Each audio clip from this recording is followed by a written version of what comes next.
श्रीमद् भगवद गीता अध्याय 15 पुरुषोत्तम योग। भगवान श्री कृष्ण 15वें अध्याय में पुरुषोत्तम के बारे में बताते हैं कि व्यक्ति का पुरुषार्थ कैसा होना चाहिए। तो दोस्तों, भक्ति योग की महत्ता की विवेचना के बाद यह पूछा जा सकता है, वेदों का क्या प्रयोजन है। इस अध्याय में बताया गया है कि वैदिक अध्ययन का प्रयोजन कृष्ण को समझना है। जो कृष्ण भावना भावित है, जो भक्ति में रत है, वह वेदों को पहले से जानता है। इस भौतिक जगत के बंधन की तुलना के वृक्ष से की गई है।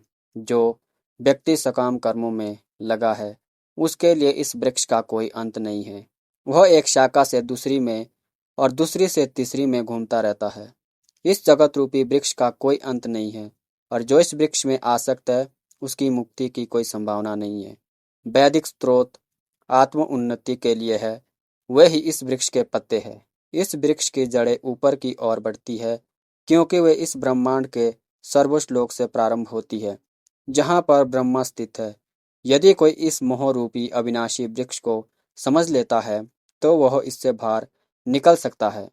बाहर निकलने की इस विधि को जानना आवश्यक है। पिछले अध्यायों में बताया जा चुका है कि भवबंधन से निकलने की कई विधियां हैं। हम 13वें अध्याय तक यह देख चुके हैं कि भगवद गीता ही सर्वोत्कृष्ट विधि है, भक्ति का मूल सिद्धांत है। भौतिक कार्य से विरक्ति तथा भगवान की दिव्य सेवा में अनुरक्ति। इस अध्याय के प्रारंभ में संसार से आसक्ति तोड़ने की विधि का वर्णन हुआ है। इस संसार की जड़ें ऊपर की ओर बढ़ती है। इसका अर्थ है कि ब्रह्मांड के सर्वोच्च लोक से पूर्ण भौतिक पदार्थ से यह प्रक्रिया शुरू होती है। वहीं से सारे ब्रह्मांड का विस्तार होता है, जिसमें अनेक लोग उसकी शाखाओं के रूप में होते हैं। इसके फल जीवों के कर्मों के फल के अर्थात धर्म, अर्थ, काम तथा मोक्ष के घोतक है। यद्यपि इस संसार में ऐसे वृक्ष का जिनकी शाखाएं नीचे की ओर हो तथा जड़ें ऊपर की ओर हो, कोई अनुभव नहीं है, किंतु बात कुछ ऐसी ही है। ऐसा वृक्ष जलाशय के निकट पाया जा सकता है। हम देख सकते हैं, जलाशय के तट पर उगे वृक्ष का प्रतिबिंब जल में पड़ता है। जलाशय के तट पर उगे वृक्ष का प्रतिबिंब जल में पड़ता है, तो उसकी जड़ें ऊपर तथा शाखाएं नीचे की ओर दिखाई देती है। दूसरे शब्दों में, यह जगत रूपी वृक्ष आध्यात्मिक जगत रूपी वास्तविक वृक्ष का प्रतिबिंब है। मात्र इस अध्यात्म जगत का प्रतिबिंब हमारी इच्छाओं में स्थित है। जिस प्रकार वृक्ष का प्रतिबिंब जल में रहता है, इच्छा ही इस प्रतिबिंब भौतिक प्रकाश में वस्तुओं के स्थित होने का कारण है। जो व्यक्ति इस भौतिक जगत से बाहर निकलना चाहता है, उसे वैशेषिक अध्ययन के माध्यम से इस वृक्ष को भलीभांति जान लेना चाहिए। फिर वह इस वृक्ष से अपना संबंध विच्छेद कर सकता है। यह वृक्ष वास्तविक वृक्ष का प्रतिबिंब होने के कारण वास्तविक प्रतिरूप है। आध्यात्मिक जगत में सब कुछ है।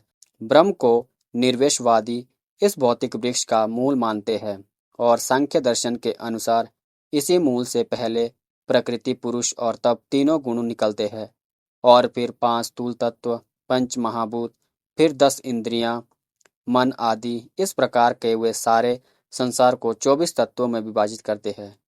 यदि ब्रह्म समस्त अभिव्यक्तियों का केंद्र है, तो एक प्रकार से यह भौतिक जगत अंश में है और दूसरे अंश में आध्यात्मिक जगत है। चूंकि यह भौतिक जगत उल्टा प्रतिबिंब है, अतः आध्यात्मिक जगत में भी कई प्रकार की विविधता होनी चाहिए। प्रकृति परमेश्वर की बहिरंगा शक्ति है और पुरुष साक्षात परमेश्वर है। इसकी व्याख्या भगवद गीता में हो चुकी है। चूंकि यह अभिव्यक्ति भौतिक है, अतः क्षणिक है। प्रतिबिंब भी क्षणिक होता है, क्योंकि कभी वह देखता है और कभी नहीं देखता। परंतु वह स्रोत जहाँ से यह प्रतिबिंबित होता है, शाश्वत है। वास्तविक वृक्ष के भौतिक प्रतिबिंब का विच्छेदन करना होता है।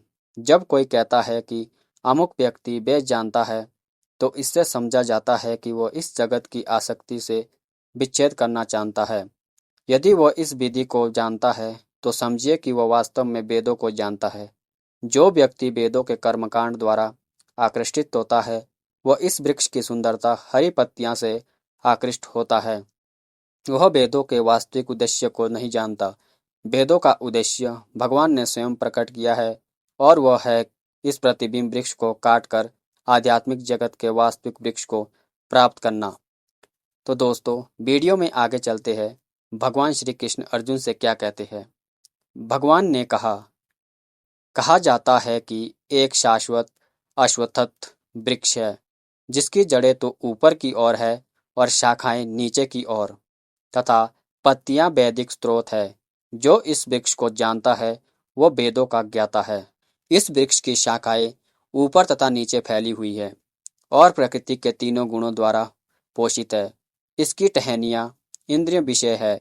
इस वृक्ष की जड़ें नीचे की ओर भी जाती है और मानव समाज के सकाम कर्मों से बंधी हुई है। इस वृक्ष के वास्तविक स्वरूप का अनुभव इस जगत में नहीं किया जा सकता। कोई भी नहीं समझ सकता कि इसका आदि कहाँ है, अंत कहाँ है या इसका आधार कहाँ है। लेकिन मनुष्य को चाहिए कि इस दृढ़ मूल वाले वृक्ष को विरक्ति के शस्त्र से काट गिराए। तत्पश्चात उसे ऐसे स्थान की खोज करनी चाहिए जहाँ जाकर लौटना ना पड़े और वहाँ से उस भगवान की शरण ग्रहण कर ली जाए जिससे अनादिकाल से प्रत्येक वस्तु का सूत्रपात तथा विस्तार हो आया है।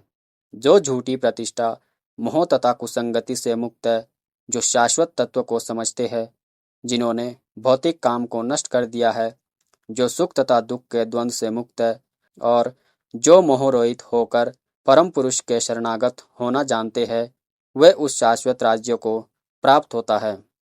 वह मेरा परम धाम ना तो सूर्य या चंद्र के द्वारा प्रकाशित होता है और ना अग्नि या बिजली से।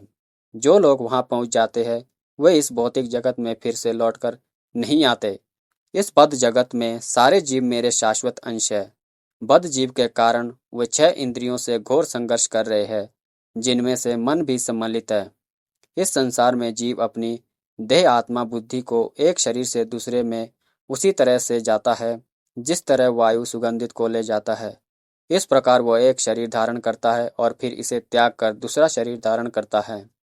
इस प्रकार दूसरा स्थूल शरीर धारण करके जीव विशेष प्रकार का कान, आँख, नाक, जीभ, स्पर्श इंद्रियां, त्वचा प्राप्त करता है जो मन के चारों ओर सपुंजित है। इस प्रकार वह इंद्रियों विषयों के एक विशिष्ट समुच्चय का भोग करता है। मूर्ख ना तो समझ पाते हैं कि जीव किस प्रकार अपना शरीर त्याग सकता है, ना ही वह यह समझ पाते हैं कि प्रकृति के गुणों के अधीन वह किसी तरह के शरीर का भोग करता है।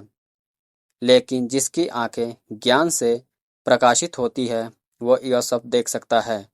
आत्म साक्षात्कार को प्राप्त प्रयत्नशील योगीजन यह सब स्पष्ट रूप से देख सकते हैं, लेकिन जिनके मन विकसित नहीं है और जो आत्मा साक्षात्कार को प्राप्त नहीं है, वे प्रयत्न करके भी यह नहीं देख पाते कि क्या हो रहा है। सूर्य का तेज जो सारे विश्व के अंधकार को दूर करता है, मुझसे ही निकलता है। चंद्रमा तथा अग्नि के तेज भी मुझसे ही उत्पन्न होते हैं। मैं प्रत्येक लोक में प्रवेश करता हूँ और मेरी शक्ति से सारे लोग अपनी कक्षा में स्थित रहते हैं। मैं चंद्रमा बनकर समस्त वनस्पतियों को जीवन रस प्रदान करता हूँ। मैं समस्त जीवों के शरीर में पाचन अग्नि हूँ और मैं श्वास प्रश्वास प्राणवायु में रहकर 4 प्रकार के अन्नों को पचाता हूँ। मैं प्रत्येक जीव के हृदय में आसीन हूँ और मुझसे ही स्मृति, ज्ञान तथा विस्मृति होती है। मैं ही वेदों के द्वारा जानने योग्य हूँ। निसंदेह मैं वेदांत का संकल्प करता तथा समस्त वेदों को जानने वाला हूँ। जीव 2 प्रकार के हैं, च्युत तथा अच्युत। भौतिक जगत में प्रत्येक जीव च्युत अथवा शर होता है और आध्यात्मिक जगत में प्रत्येक जीव अच्युत अथवा अक्षर कहलाता है। इन दोनों के अतिरिक्त एक परम पुरुष परमात्मा है जो साक्षात अविनाशी भगवान है और जो तीनों लोकों में प्रवेश करके उसका पालन कर रहे हैं। चूंकि मैं शर तथा अक्षर दोनों के परे हूँ और चूंकि मैं सर्वश्रेष्ठ हूँ, अतएव मैं इस जगत में तथा वेदों के परम पुरुष के रूप में विख्यात हूँ। जो कोई भी मुझे संशय रहित होकर पुरुषोत्तम भगवान के रूप में जानता है, वह सब कुछ जानने वाला है। अतएव हे भरतपुत्र, वह व्यक्ति मेरी पूर्ण भक्ति में रत होता है। हे अर्जुन, यह वैदिक शास्त्रों का सर्वाधिक गुप्त अंश है जिसे मैंने अब प्रकट किया है। जो कोई इसे समझता है वह बुद्धिमान हो जाएगा और उसके प्रयास पूर्ण हो जाएंगे। तो दोस्तों, यहाँ पर 15वां अध्याय समाप्त होता है। तो आशा करता हूँ आपको वीडियो अच्छी लगी हो। वीडियो को देखने के लिए धन्यवाद। मिलते हैं अगली वीडियो में। जय श्री कृष्णा।